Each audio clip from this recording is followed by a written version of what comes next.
বিষণ্ণতা হলে ওষুধ খাবো নাকি কাউন্সেলিং করব, এই ব্যাপারটা নিয়ে অনেক মানুষ জানতে চায়। অনেকের মিসকনসেপশন, ওষুধ খেতে আমি কি সাইকিয়াট্রিস্ট দেখাবো নাকি কাউন্সেলিং করতে সাইকোলজিস্টের কাছে যাব, কার কাছে আগে যাব। আজকে এই ভিডিওতে আমরা বিস্তারিতভাবে একটু ধীরে ধীরে এই ব্যাপারটা আলোচনা করব।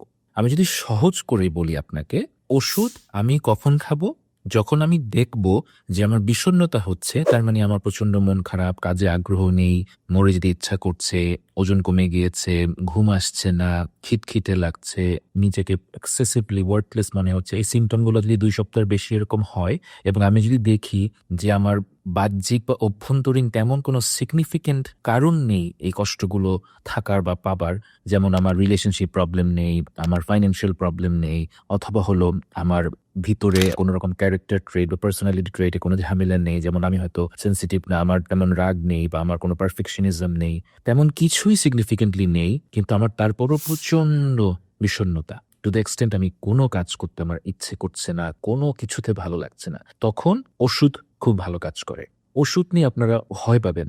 অহেতুক অনেক ভয় পেয়ে আমরা যেটা করি, বিষণ্ণতার চিকিৎসাটাকে আমরা পিছিয়ে ফেলি। যে ওষুধটা বিষণ্ণতা শুরু হওয়ার 2 সপ্তাহের মাঝে খেলে ভালো হতো, সেটা আমরা খেয়ে থাকি হয়তো 2 মাস পরে গিয়ে, 6 মাস পরে গিয়ে, যখন অলরেডি বিষণ্ণতা অনেক বেশি ত্বরান্বিত হয়ে গিয়েছে, বেড়ে গিয়েছে, হয়তো সুইসাইডাল অ্যাটেম্পটও আমরা নিয়ে ফেলেছি, বা অ্যাটলিস্ট সুইসাইডাল লাগছে কন্টিনিউয়াসলি, তীব্রতা বেড়ে গিয়েছে। ধরুন ডায়াবেটিস আপনি যদি বজায় রাখেন, হাই ব্লাড গ্লুকোজ, তখন সেটাকে নিয়ন্ত্রণে আনা কিন্তু কঠিন। রাদার দেন যদি ডায়াবেটিস কম থাকে, তখন হয়তো একটু সামান্য হাঁটাহাঁটি করে সেটাকে নিয়ন্ত্রণে রাখা যায়। বিষণ্ণতা কিন্তু একই রকম। আপনি যদি প্রথমেই ওষুধটা খেতেন, আপনার কম ডোজের ওষুধ লাগতো, কম দিন খেতে হতো। কিন্তু আমাদের এই যে মিসকনসেপশন যে ওষুধ খেলে অতিরিক্ত ঘুম আসবে, আমি বোধহয় আর কাজ করতে উঠতে পারবো না, অথবা অ্যাডিকশন হবে, এগুলো সবই মিসকনসেপশন। এগুলো সঠিক তথ্য নয়। কিছু ওষুধে ঘুম আসে, কিন্তু সেগুলো আপনাদের দেওয়া হবে না যদি আপনারা সেটা না চান। এটা জাস্ট ডাক্তারকে একটু বললে হবে। সো ওষুধ অবশ্যই জরুরি কখন? যখন আমার আপাত দৃষ্টিতে তেমন কোনো এক্সটার্নাল বা ইন্টারনাল স্ট্রেস ফ্যাক্টর থাকে না। ওষুধ কখন অতটা প্রয়োজনীয় না। এবার আমি দ্বিতীয় প্রশ্নের আনসার দিব।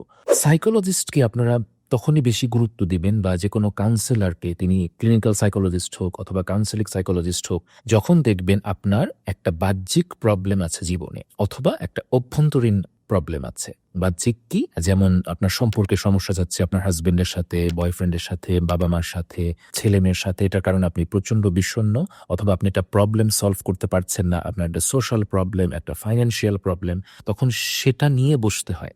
একটা কারণ আছে আপনার জীবনে বিষণ্ণতা হওয়ার। সো আমি যদি কারণটা ঠিক না করে শুধু ওষুধ খাই, তখন তো আমার বিষণ্ণতা ভালো হবে না। এবং এটার জন্য অনেক মানুষ, আপনাদের বিষণ্ণতা ভালো হয় না, আপনারা ওষুধ খাচ্ছেন কিন্তু বিষণ্ণতার কারণটা নিয়ে কাজ করছেন না।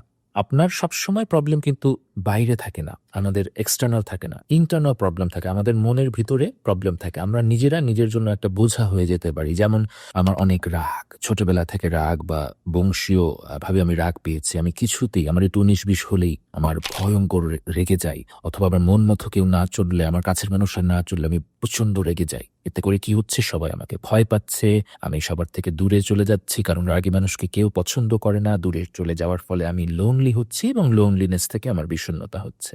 আমি সবই করছি, আমি ওষুধ খাচ্ছি, ডাক্তারের কাছে যাচ্ছি, কিন্তু আমি কাউন্সেলিং করছি না। এবং কাউন্সেলিং এ আমি আমার রাগটাকে বলছি না সাইকোলজিস্টকে যে আপনি আমার রাগটাকে ম্যানেজ করতে হেল্প করে। হয়তো আমি আমার রাগটাকে জাস্টিফাই করছি, আমি ব্লেম করছি অন্যদের। যখনই আমার রাগ নিয়ে প্রশ্ন করা হয়, তখন আমি বলি, না না না, আমার রাগ তো হওয়াই স্বাভাবিক, আপনি আবার অন্য কিছু নিয়ে কাজ করেন, আপনি আমাকে ওষুধ দিয়ে ঠিক করে দেন, আমি আমার রাগ নিয়ে কাজ করব না। এরকম করলে বিষণ্ণতা কখনো যায় না। হতে পারে আপনি রাগী না, কিন্তু আপনি অনেক পারফেকশনিস্ট, খুঁতখুঁতে স্বভাবের, অথবা হলো আপনি প্রচন্ড ইমোশন কন্ট্রোল করতে পারেন না, আপনি সব জায়গায় মধ্যমণি থাকতে চান, সেন্টার অফ অ্যাটেনশন থাকতে চান। অনেক ধরনের প্রবলেমেটিক ক্যারেক্টার ট্রেট আমাদের থাকতে পারে, অথবা ব্যক্তিত্বের ত্রুটি আমাদের থাকতে পারে। হিস্ট্রাইনিক ট্রেট থাকতে পারে, বর্ডার লাইন ট্রেট থাকতে পারে, নার্সিসিজম থাকতে পারে, অবসেসিভ কম্পালসিভ পার্সোনালিটি থাকতে পারে, যেগুলো থাকলে আমরা নিজেরাই নিজের জন্য একটা বোঝা হয়ে যাই। তখন কিন্তু শুধুমাত্র আমাদের মতো সাইকিয়াট্রিস্টরা ওষুধ দিয়ে আপনাদের সুস্থ করে তুলতে পারবে না। আপনি আবার কথাটা শুনুন, যদি আপনার কোনো রকম পার্সোনালিটি ট্রেটে প্রবলেম থাকে, অথবা বাহ্যিক প্রবলেম থাকে, তখন আমার মতো সাইকিয়াট্রিস্টরা শুধুমাত্র আপনাকে ওষুধ দিয়ে সুস্থ করে তুলতে পারবে না।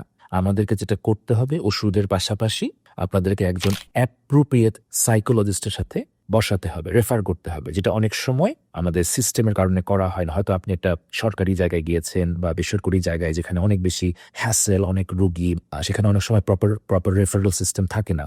আবার হয়তো আপনি এমন কারোর কাছে রেফার্ড হয়েছেন যিনি হয়তো রিলেশনশিপের নিয়ে কাজ করেন না, কিন্তু আপনার প্রবলেমটা রিলেশনশিপ নিয়ে, তিনি হয়তো বিষণ্ণতার কাউন্সেলিং করেন বা ওসিডির কাউন্সেলিং করেন।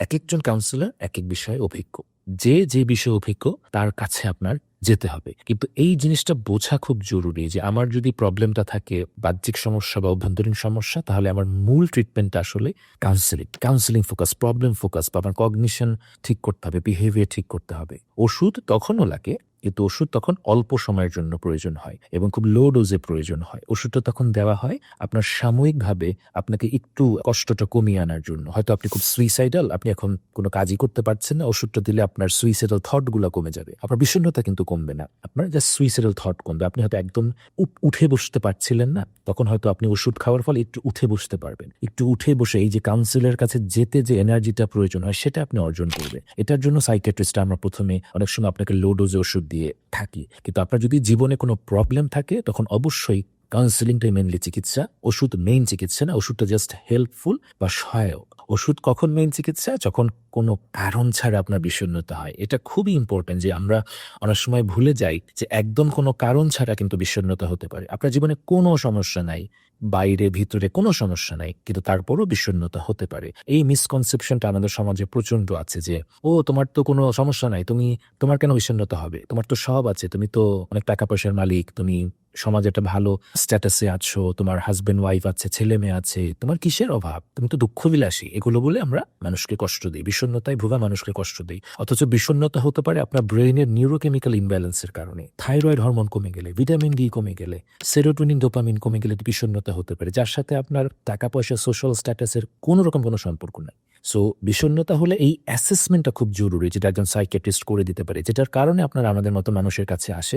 এই অ্যাসেসমেন্টটা করতে খুবই অল্প সময় লাগে, 5 থেকে 10 মিনিট, ক্ষেত্র বিশেষ আরেকটু সময় লাগে, হয়তো 15 মিনিট প্রয়োজন হয়। কিন্তু এই অ্যাসেসমেন্টটা আপনাদের জন্য অসম্ভব জরুরি। এই অ্যাসেসমেন্টের পর যখন আপনার সাইকিয়াট্রিস্ট আপনাকে একটা প্ল্যান দিয়ে দিবে, যেখানে ওষুধ থাকতে পারে, নাও থাকতে পারে, অল্প ওষুধ থাকতে পারে, দীর্ঘমেয়াদী হলে একটু বেশি ওষুধও থাকতে পারে, সেখানে আপনি আপনার কনসার্নটা বলবেন, সাইকিয়াট্রিস্ট শুনবে এবং তারপর ওষুধের পাশাপাশি আপনাকে অ্যাপ্রোপ্রিয়েট কাউন্সিলরের কাছে রেফার করবেন এবং আপনাকে একটা আইডিয়া দিয়ে দিবে যে আমার মনে হয় যে আপনার এই রোগটা এতদিনের মধ্যে ঠিক হবে যদি আপনি কমপ্লাই করেন, আপনি যদি হেল্প করেন আমাদেরকে। ঠিক প্রত্যেকটা রোগে কিন্তু ডক্টরকে হেল্প করতে হয়। আপনি হেল্প না করলে, আপনি ইচ্ছে না করলে কখনোই আপনি সুস্থ হতে পারবেন না। সো আজ থেকে আমরা বিষণ্ণতায় ওষুধ খাবো নাকি কাউন্সিলিং করব, আশা করি এই দুইটা জিনিসের মাঝে যে কনফিউশন ছিল সেটা আর ইনশাল্লাহ হবে না। এই ভিডিওটা দেখেও যদি আপনাদের কোনো প্রশ্ন থাকে এই বিষয়ে, আমাকে কমেন্ট বক্সে করবেন। আমি প্রত্যেকের প্রশ্নের আনসার ইনশাআল্লাহ দেওয়ার চেষ্টা করব। আপনারা বিষণ্ণতা নিয়ে যদি অন্য কোনো প্রশ্ন থাকে আমাকে করবেন, সেটা নিয়ে আমি আলাদা করে একটা ভিডিও বানানোর চেষ্টা করব।